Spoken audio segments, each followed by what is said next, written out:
Okay, hi everyone. Welcome to our 32nd meeting of this Rotary year. Before we start, let's hear the housekeeping rules. Over to you, Vinit.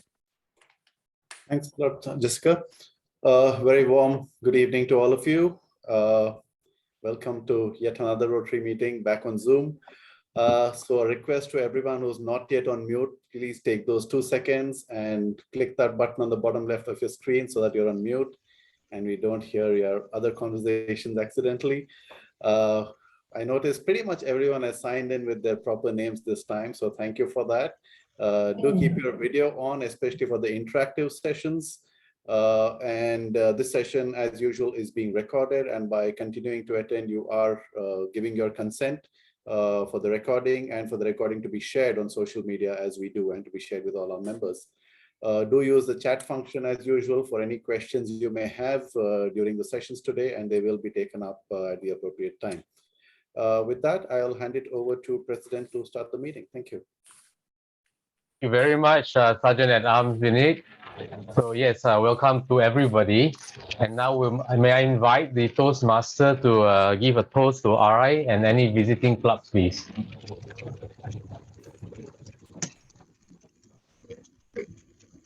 Or is it myself? Because we did have a Toastmaster, but then last minute she's not able to do. So I guess there's no one else who was appointed. And so I shall have the honor of asking all of you to charge your glasses or your bottles. And then we'll raise a toast to Rotary International. Okay.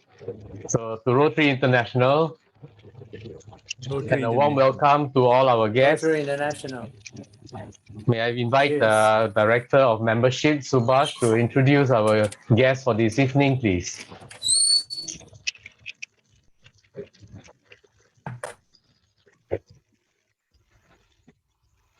Director Subhash. Thank you, President Lois. Tonight we have, I can see 4 prospect members, or some members are already being considered for today's NCMD meeting. We have Prashant Kanodia. Hi, Prashant. Yeah, you say hello. Yeah. Then we have Dennis Hu. He has been another outstanding prospect. Hey, everyone. Member. And Dennis had been the guest and introduced by PP Mark. Yeah. Hi, Dennis. Hi, everyone. Nice to meet you all. And Dennis was in last meeting as well, you know, when we had met in person. Yeah. That's right. Yeah. Then we have Klaus Das, who has been introduced by Andy. We had a lovely meeting with Klaus and Andy other the Entangling Club. Hi, Klaus. Hi, Subhash, and hi, everyone. Yeah. And then we have Zahid Zak, you know, he's been already cleared by MCND, so I don't know how to classify him. Yeah. So, and tonight, I think we have 4 more members, which are going to be cleared, hopefully, by MCND. And hi, Zahid, if you can say hello. Yeah. Hi, everyone. Nice to meet you all. Yeah. Over to you, President Lois. Thank you very much, Director of Membership, Subhash. Thank you. You know, it's always a challenge to read all the birthdays because of time constraints, but, you know, we must, of course, still acknowledge the birthday of our members, and we would like to wish all of them the very best of health, and also, you know, our family members all staying safe. So wish them happy birthday. And then we have, of course, you know, wedding celebrants. So Amit and Seema for today. So congratulations. And then for the 4th of March, yeah, PP Stan, you're here. Okay, so PP Stan and Dolores, and then followed by 5th of March, okay, Dr. Shahul and Michelle. And then we have Adnan and Zinia on the 7th of March. So heartiest congratulations to all our wedding celebrants. So wishing all of you many, many happy more years ahead. And now we would like to invite Rotarian Varun Gulati, Director of International Service, to tell us about this week's speaker. Varun, please. Right. Thank you, President Lewis. I hope I'm audible to all. Yes. So the person that I'm going to introduce to, I know him for last 7 years, 8 years, while he was my client, to a point that. Varun can't hear you very well. Okay. You're muffled. Am I more audible now? Sure you are. Actually, Varun is clear to me. So maybe it's the people who are not able to hear is your audio system. Yeah. Okay. All right. Yeah. Okay, so I'll start again. So the person that I'm introducing today is Manish, and I know him for a little over 7 years, around 8 years. And now, of course, I knew him on the other side first, that while he was a client of mine, and now I know him as a co-worker and precisely as a boss in Maitri.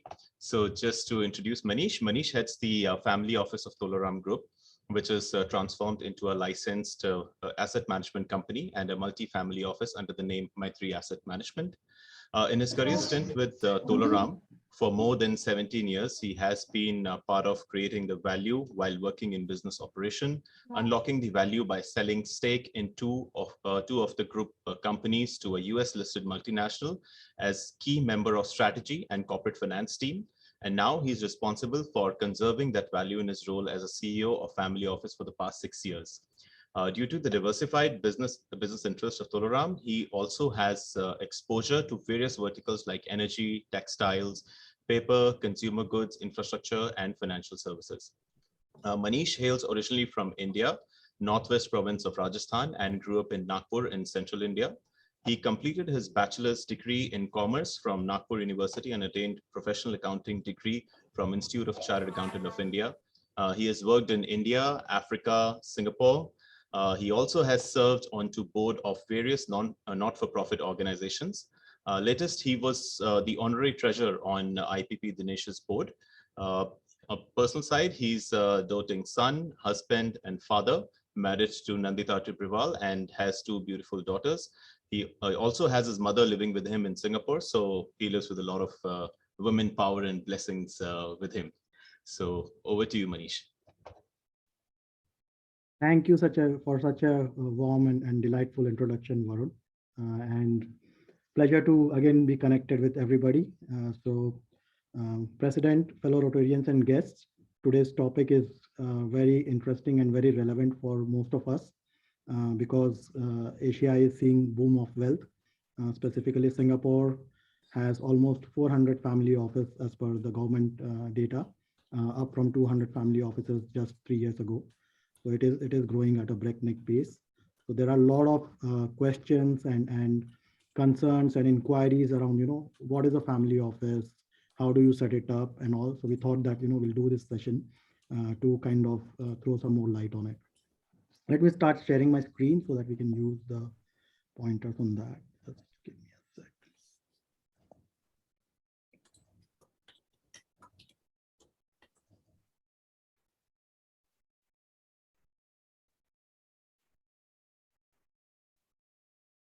Is the screen visible to everyone? Yes, very well. Yeah. Yes. All right. So let me just start by just introducing Maitri first. So Maitri started in 2015 as a single family office of Pa Mohan's family, which you are all with whom you are very familiar with. And then we transformed into a multi-family office over the years. We have a big focus on sustainability, and as part of that, we are the first B Corp certified multi-family office in whole of Asia Pacific. We have won many awards in sustainability, and we have affiliations with the leading sustainability houses like the United Nations Principles for Responsible Investment, TCFD, Net Zero Asset Manager Initiative, Climate Action 100+, and so on and so forth. We are also an active member of Family Business Network. So Family Business Network is a network of almost 16,000 global families, I actually sit on their family office steering committee, so we are co-designing the program along with them. So, we are all familiar with these headlines, right? Every other day we see some of the other headline pertaining to family related matters, inheritance disputes, tax issues, poor governance, sustainability, and so on and so forth. Also, if you see on the right side, there are 3 charts which show in emerging markets the depreciation of currency, right?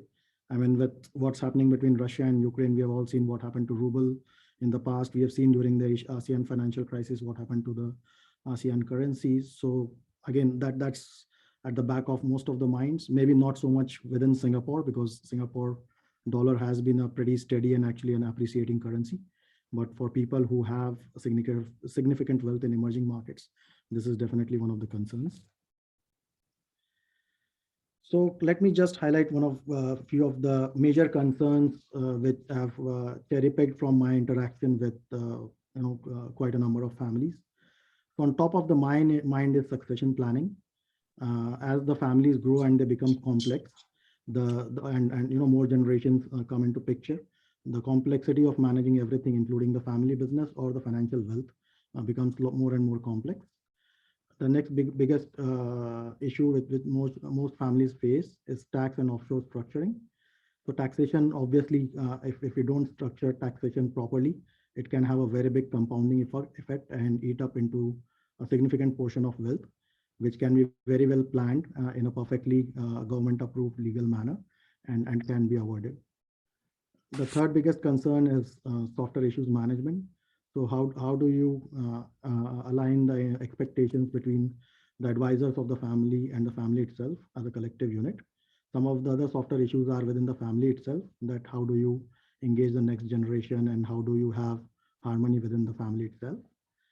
And one of the other key component is legacy management, that as a family, what legacy do you want to leave for yourself, right? I think in Rotary, we have seen a lot of very, very kind-hearted Rotarians donating large sum of money and leaving their legacy behind in the Rotary ecosystem. So on similar lines, family would want to create some legacy for themselves. And a critical component of that then becomes wealth management, because as families become richer and gain more and more liquid financial wealth, either by exiting their business or from the dividend flows and profits of the business, they have a big task at hand of managing their wealth. So that is a top concern for these families. Now I'll talk about what are the practical considerations of setting up a family office. So first, let's touch upon what is a family office. So as the 2 words say, right, it is an office for the family. So typically, a family office is set up when the legacy business is either sold or family has accumulated enough liquid wealth so that they can start their financial wealth management. And as part of that, there can be different components, which I'll touch in a minute. And then there is governance of it. What team do you build? What location should be chosen? What kind of infrastructure do you need? And most importantly, what would it cost? Let me talk about the components of family office, right? So first and foremost is accounting. I mean, the old adage, right, that what gets measured gets done. So we need to know how much wealth is sitting in the family, how much profit or loss we are making each year, and so on and so forth. And related to that is taxation. Because once we account it properly, we would know that what is our tax liability. Are there any tax benefits available in the jurisdiction that we are there, or do we want to set up in another jurisdiction which is more tax friendly? Legal issues. So how is the structure? Is it robust enough to make sure that there are no lawsuits flying around either from outsiders or within the family? Succession planning. Have we thought about how do we pass this pool of wealth to the next generation and the future generations to come? Wealth management, self-explanatory. Philanthropy is a big part of it. Now more and more families want to give a significant portion of their wealth for philanthropic purposes. So that has become a very important function for most family offices. Some family office may also handle the lifestyle or concierge services. For example, managing the private jet or yachts and similar things. And last but not the least is family cohesion. So family office can also help family do the family cohesion by organizing events or workshops or even arranging for speakers who are experts in this field. Moving on to governance. So there can be different layers of it. the ideal suggested template is that there should be a family level council where all the family members are member of it, or the key decision makers of the family are member of this council. And then they appoint a board which can comprise of either entirely professionals or a mix of family members and professionals. And then there can be subcommittees of the board which can oversee either investment, philanthropy, cohesion, etc., etc. And then below the committee would be the team which would handle the respective responsibilities. Talking about the team, the tricky part here is involvement of family member.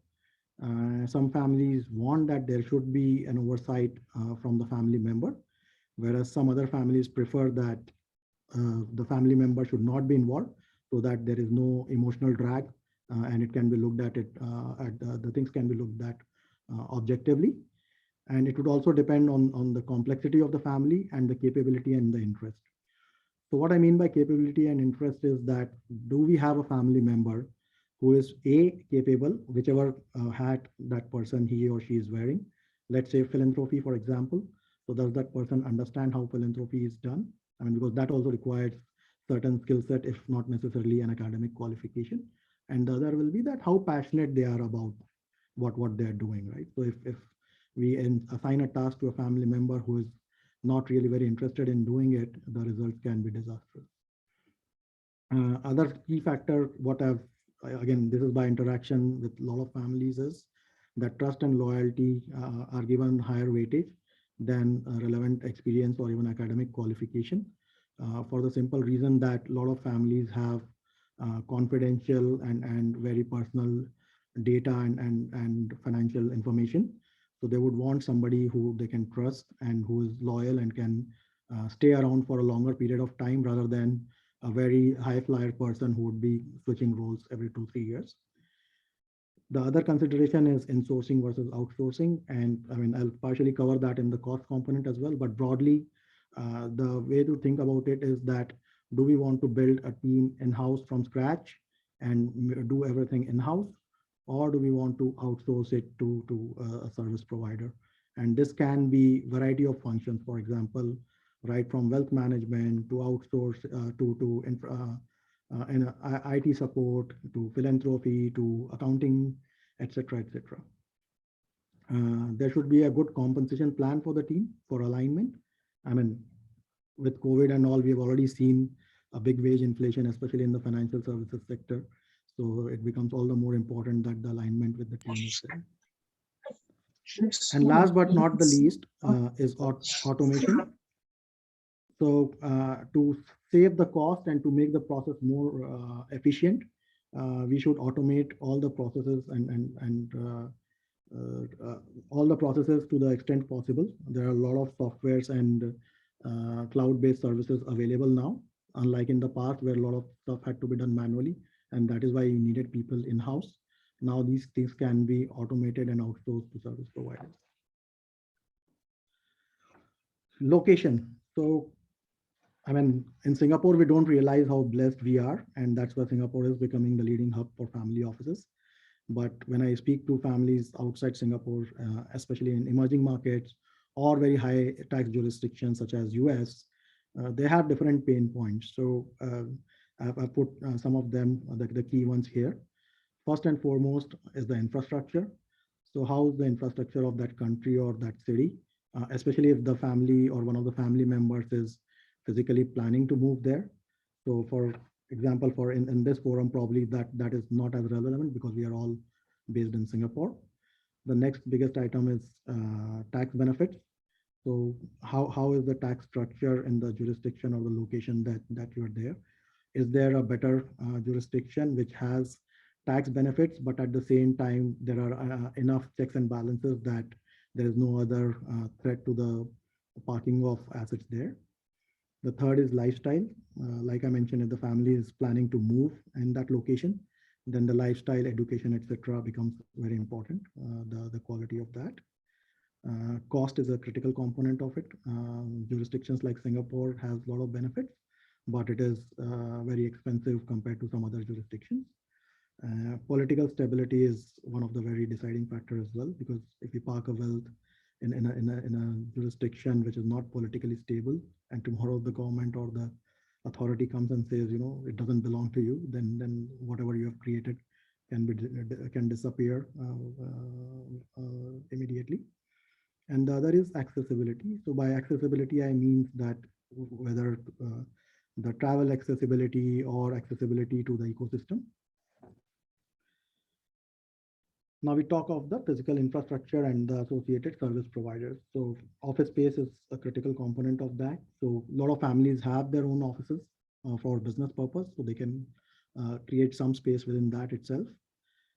Systems and processes become very important, and it's part of automation. So processes can be manual, but if you automate them, it will save a lot of time and money for us. Tech support, and then list of service providers, right? So typically your service providers, and this is mostly for the wealth management piece, is your banks, your fund houses, different intermediaries or brokers, auditors, advisors, whether it is legal or tax or investment advisor, and then execution and data provider services, example, Bloomberg and the like. Now coming to cost. So yes, family office is glamorous, but it is a costly affair as well. So typically the ideal range is about 80 to 100 bips of assets under management. In absolute terms, in Singapore, if you set up a proper family office, it would cost you at least $1.5 to $2 million. So then you need to see that what is the size of asset do you have, and accordingly decide whether it is appropriate to set up your family office, or does it make sense to outsource it or to manage it yourself. The other is leakages. So there are a lot of opaque and complex services are provided, including private banking or institutional banking. So you need to make sure that you understand what you are getting into to avoid the leakages. We need to be careful about the components of the cost. What is the fixed cost base and what is the variable cost base? We should not build a very high fixed cost base at the outset, because that can eat up into the returns that we make. I touched upon outsourcing, and then shared resources. So there can be a possibility that 2 or 3 families, if they're like-minded and they get along very well, they can join hands and set up a common family office for them, which can be the shared resources, and it will bring down the cost significantly. So that's in a nutshell about what we should consider about family offices. Happy to answer any questions that you have.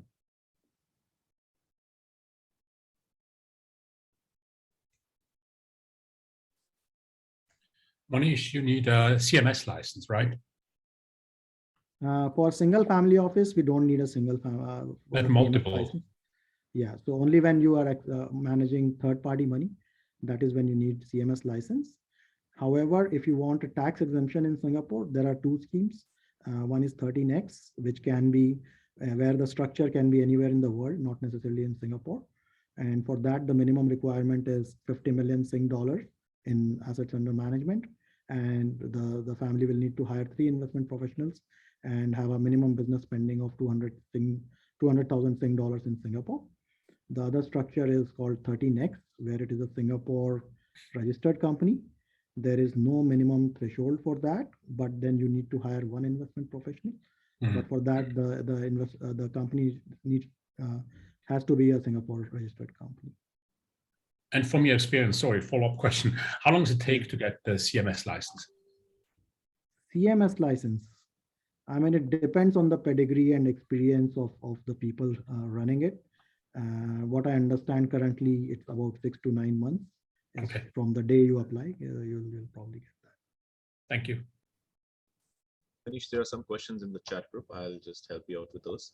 So first is from Rotarian Uttam. What would be the minimum wealth that should be taken into consideration to set up a family office? So Uttamji, like I was mentioning, I don't think the cost should exceed 1% in any instance. So if we take that as a benchmark, and let's say a minimum of 1 million US as a setup cost. Even if we are very frugal and very conservative, it would get to 100 million. But typically it's the minimum is about 150 million is where you can set up an ideal family office and hire the right kind of talent and put up the right infrastructure. Thanks, Manish. Thank you. Another question we have is from Janice Yu. Other than Singapore and HK, which I'm assuming is Hong Kong, are there other Asian countries which are attractive locations for family offices? So it would depend on where you want to invest. For example, if somebody wants to invest heavily in their home country, for example, Indonesia or Thailand or Philippines or India, then they do set up family office in that jurisdiction. So Singapore and Hong Kong are specifically global financial centers. So if you want to have access to global markets and the whole global ecosystem, then there's nothing better than Singapore actually at the moment, given what is unfortunately happening in Hong Kong. So even Hong Kong has kind of got behind Singapore in terms of the attractiveness of setting up family office. And there's another question from Sonali. What is the typical mix of public and private investments in family offices? Sonali, it would depend on what the family wants and what is their liquidity profile. So if they are sitting on a lot of liquidity, they can have a barbell approach of keeping some amount in cash or cash equivalent kind of things and invest all the balance in private assets with being totally aware that private assets can take much longer to get liquidity, up to 10-15 years as well. So it would depend on what is the time horizon of the family and what is the liquidity needs in near term and the long term. There's another question that is coming from Rotarian Suresh Kirti. What is the tax advantage of for SFO for a Singaporean, and can the funds be offshore? So, I mean, for Singaporean, as I was mentioning, right? So if you're doing in your individual name, there is, as we speak, there's no tax on capital gains. So only your income from bond investments. But there are a lot of other asset classes or even structured products and things like that, which are actually technically liable for a tax because they are not long-term capital gain. But I don't think government has been very strict in it. So people think, I mean, because there is a big private banking industry in Singapore. So people think it is tax exempt, but technically it is not tax exempt. So if it is a larger pool of assets, it is better to ring fence it from any potential liability with from tax. And from that perspective, it is always good to set up a vehicle and get the tax exemption specifically for it, rather than managing it in individual account and then have that potential risk of tax. Have I answered your question, Surajji? Do the funds have to be here locally or they can be offshore? I mean, so it will depend, right? So let's say you set up a 13X, right, with $50 million.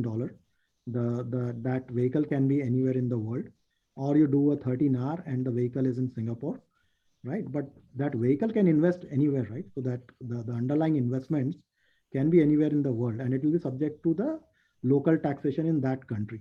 For example, if you invest in a country which has 30% tax locally, so whenever you will exit from that, you will pay a local tax of that country. Just to give you an example, if you invest in US stocks, there is no capital gain for us as a non-US person, but there is a withholding tax on dividends. So whenever we get dividend, it comes net of withholding tax. So that is the US leg. But within Singapore, once you are in, dividends are exempt anyways from corporate. But let's say hypothetically it was a taxable item.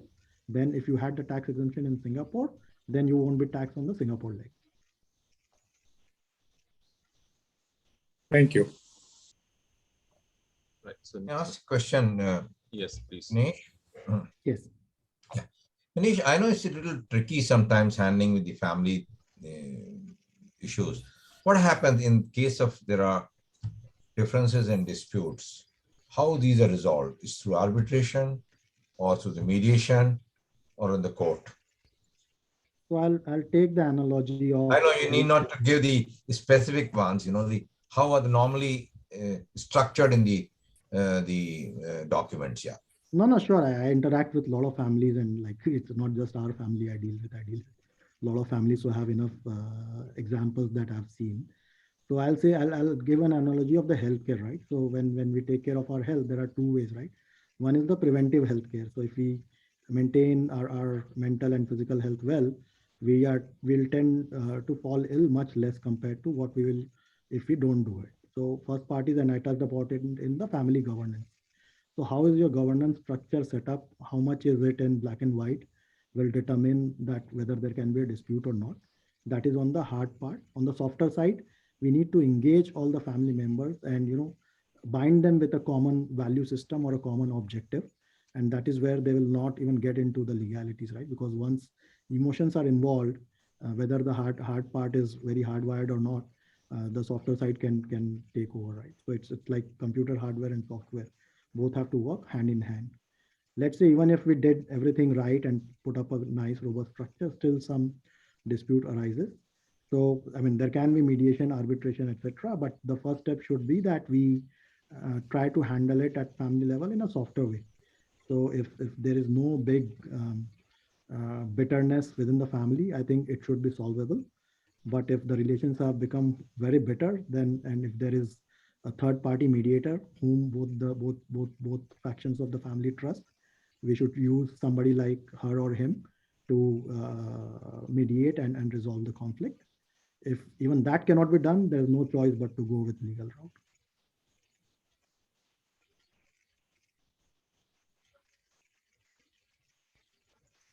There are no more questions in the chat group. If there is any questions from the floor, please unmute yourself and ask your questions.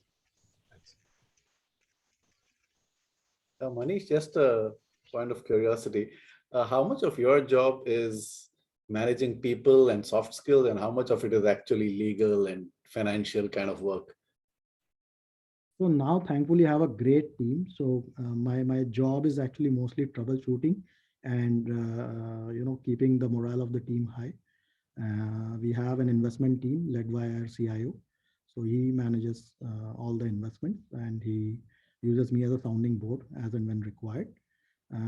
From a legal perspective, again, we have like when initially I was very heavily involved, but now everything is autopilot. So it's again need based.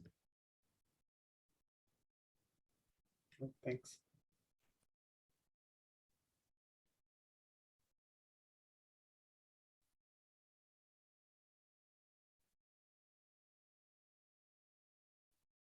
Okay, no further questions. So either I've done a good job or like everything was useless so that nobody understood anything. I don't know what to make out of it. No, thank you. Very good. Yeah. I think it was all right. Maybe I've got one question for Manish. Okay, does it mean that someone like you, who is helping to manage the family office, you will be legally called the trustee? No, we are not the trustee. So there is another set of service providers who act as trustees. What we are called as investment manager or wealth manager. So we can take care of the financial wealth. And what we do as a proposition is an outsourced family office. So what we do is hold hands of our clients end to end to make sure that, whether it is a trustee or a wealth lawyer or a succession lawyer, whatever is required, we get all the people in the ecosystem lined up and then set up appropriate structure for our clients. But we are not the trustees. So in this case, it means like, for example, Maitri will set up the family office, and then at the same time, you will appoint a professional group of people who are trustees, and Maitri will oversee what the trustees are doing. In a way, yes, and not all the families want a trustee to be involved. Again, it depends on the complexity of the family. A lot of nuclear families want to keep it simple and do a simple will rather than get into a complex trustee mandate. And complex families very much get into the trust and trustee structure because A, it adds to cost, and B, I mean, as a mindset, right? So what happens is when you hand over the assets to trustees, think of it as a tree and the fruits, right? So you are actually handing over the tree to the gardener, which is the trustee in this case, And based on what you have told the gardener, how much fruits you should get every year, you can get only the fruits, but legally the tree is not yours anymore. The tree, you have passed it to the trustee. I have a question. Sorry, go ahead. Yeah. No, please go ahead, President Lewis. You had a follow-up. No, it's okay. You go ahead. Yeah. Thank you very much. I appreciate it. There are quite a lot of startups who have actually exited and come up with, 5 to 10 million cash payout as a founder. And they end up being angel investors and throwing money here and there based on angel groups they form. What guidance would you give to a community of them? Because you said for you to have a decent family office, it should be 100 million upwards to be able to have the right resource. What is your point of view and guidance on that? So again, it depends on the objective, right? Here, if somebody is an entrepreneur himself or herself, and they have exited and they want to manage it themselves, then it is not technically a family office, right? Because when you set up a family office, you want to entrust it to a set of ecosystem which will manage or conserve your wealth. So if they want to do it themselves, it is like your business, right? You run your business or you dedicate it to a set of professionals. So it's a similar analogy, right? So they may not need necessarily a family office in that sense. They may just want to do their succession planning because they are themselves savvy at investment, so they don't need any external person. But then they'll be taking a very concentrated risk in a particular sector, which is venture investing, so which can be very, very fruitful for them. But the flip side is if the majority of their calls go wrong, then they can lose all their capital as well. So I speak at a lot of other forums, and what I typically say is that wealth can be created by entrepreneurs only by taking a concentrated bet in a sector that they understand best and in a geography that they are familiar with. You can't create wealth by diversifying, but once you have created that wealth, to conserve it and maintain it, diversification and discipline is very important. So that is what is lacking in most entrepreneurs. And my interaction with all of them has been very similar because by definition, entrepreneurs are risk takers, right? So their radar for risk by contrast always comes down. Thank you.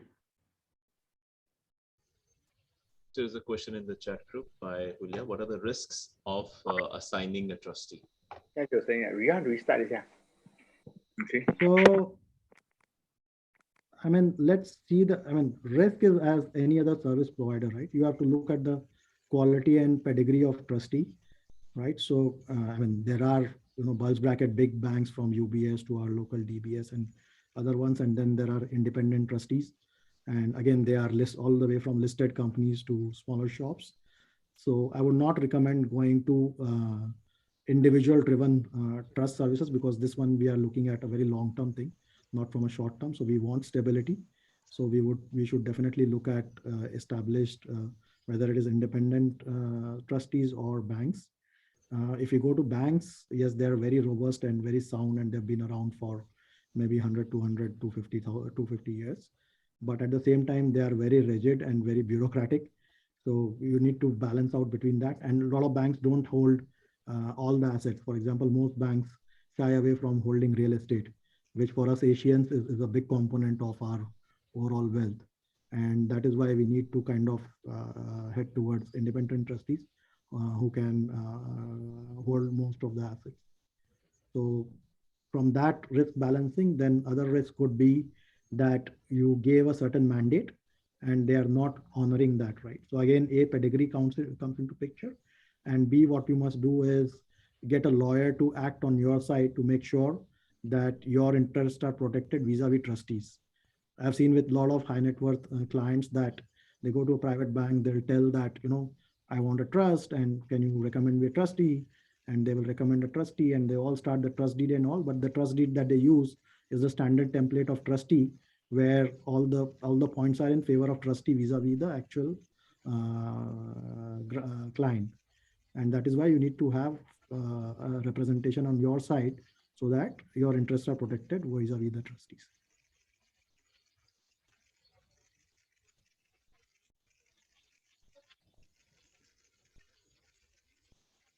Can I have a question for Manish? If ever you need to do a trust, for example, the family office decides to set up a trust, what would be your recommendation be in terms of which trust, a Singapore trust or Hong Kong trust or Guernsey or is it New Zealand trust?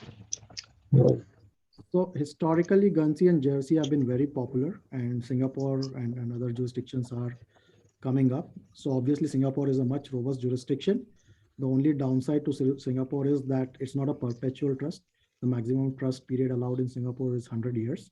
So if you want a perpetual trust, we can't still do it in Singapore. We need to look at other jurisdictions, but they are very well established jurisdictions as well. So there is no issue with that. The other component is cost, which is, I mean, people do say, cost is a consideration. But I mean, for those size of families, $3,000-4,000 every year, here and there should not be a consideration that they should think of while setting it up.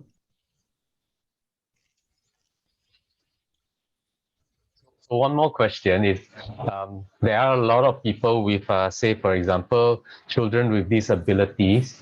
Can there ever be like a family office where people can just, they may not have a lot, say below $500,000, and then they decide to create sort of a fund where at least there's investments and the dividends from the investments can be used to pay for their children if the parents are no longer around. I mean, it sounds like a trust, but can it not be a trust and still have something structured?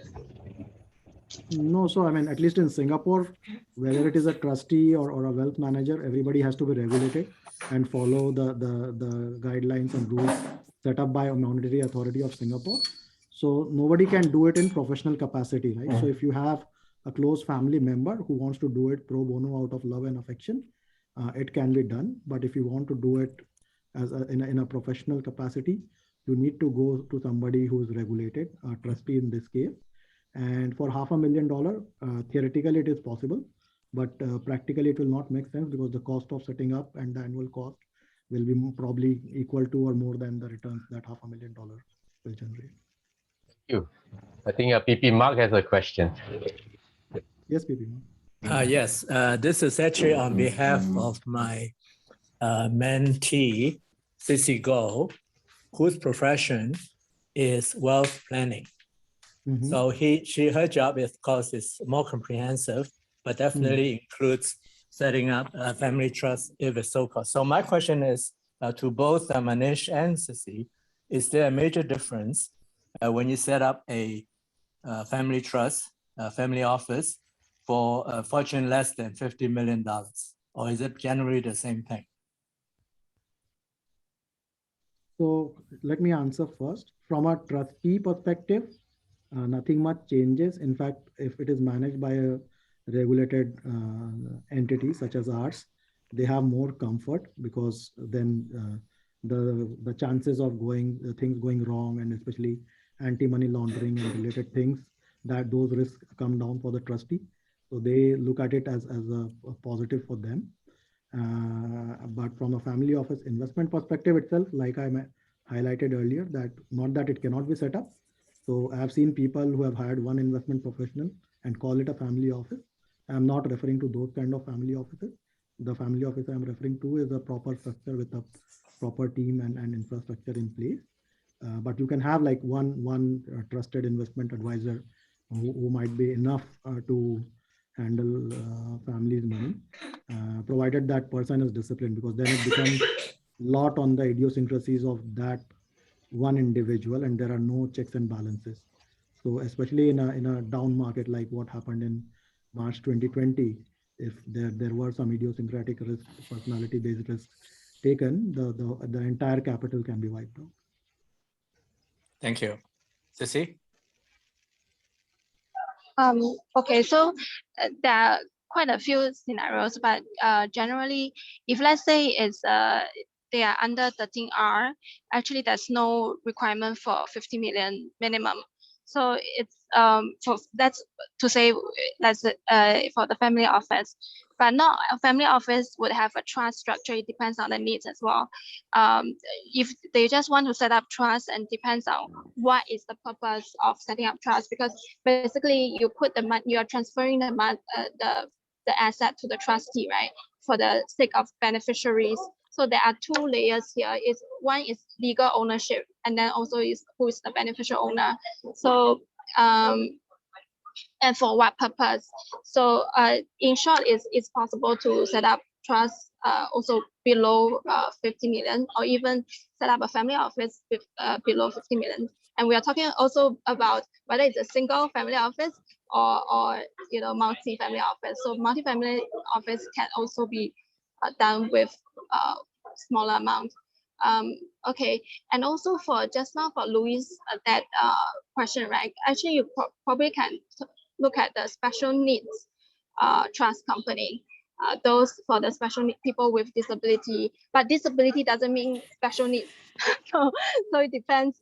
If it's special needs, they can actually, you don't really need a trust structure to do if it's for the simple planning for the kids. Okay, thanks. Answer your questions. Yeah. Thank you.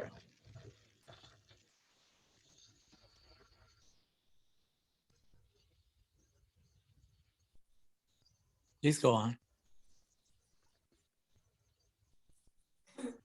I think there are some of the Rotarians who already have their own office, the family office. Maybe they would like to share some points so that those of us who hope to become rich can learn. Right. Tom, you want to share something? Hi, Tom.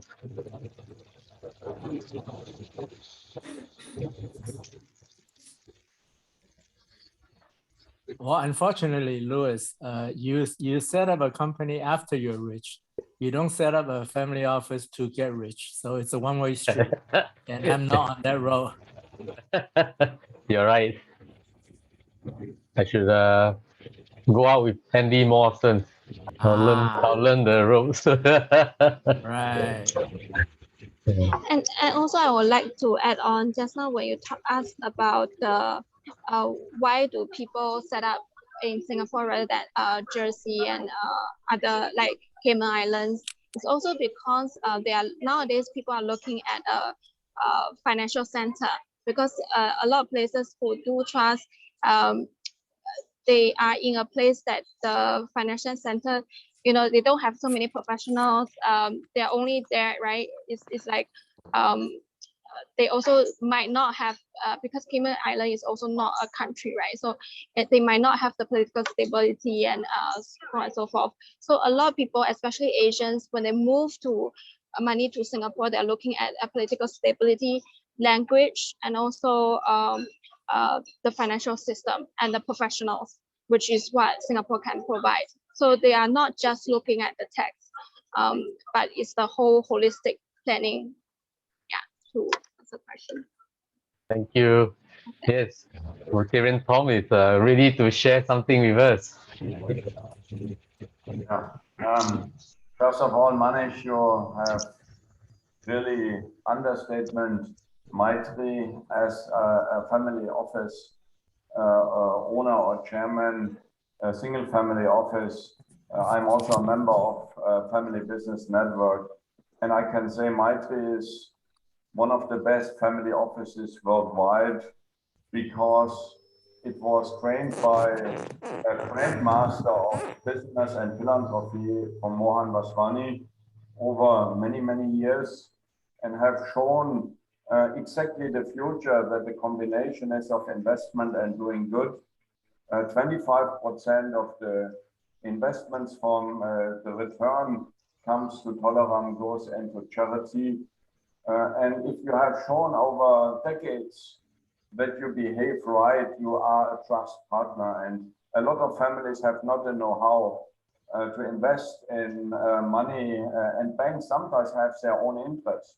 So if you need a trusted partner for making decisions or suggestions for investments, Maitri, I think, is one of the best in the world, because they have not only this trust level, but they have the experience in the future markets like Indonesia, Nigeria, Africa, and they know Singapore as a finance hub better than anybody else. So it's a combination. So if I would have to invest as a family, as a Rotarian, I would trust on Singapore at the moment because it's a really stable country and the Singapore dollar even performs very, very well to US and Euro.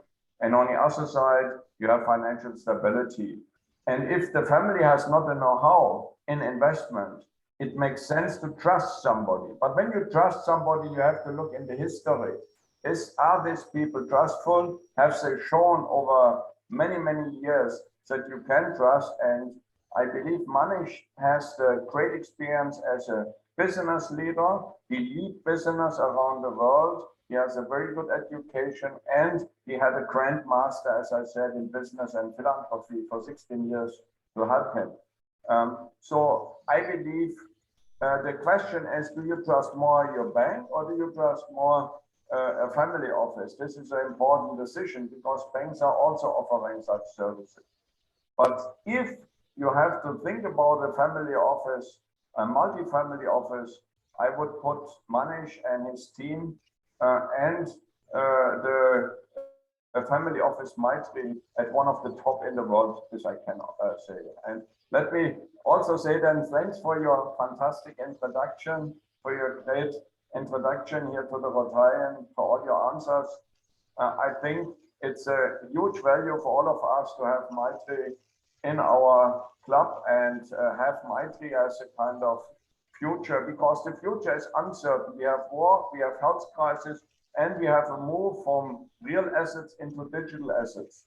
These are huge challenges for all of us, and especially for the families who have to put money back for their next generations. President Luis, I hope it was already the word of thanks that I don't have to repeat it one more time. Thank you, Rotarian Tom. In fact, that brings me to another question which the club has to make a decision on, and this was actually thought of by IPP Dinesh and the team of our investment committee. We are trying to get our club funds into what we call a fund that is dedicated for investments. IPP Dinesh, maybe you would like to share some things about that and how that can be used through the family office.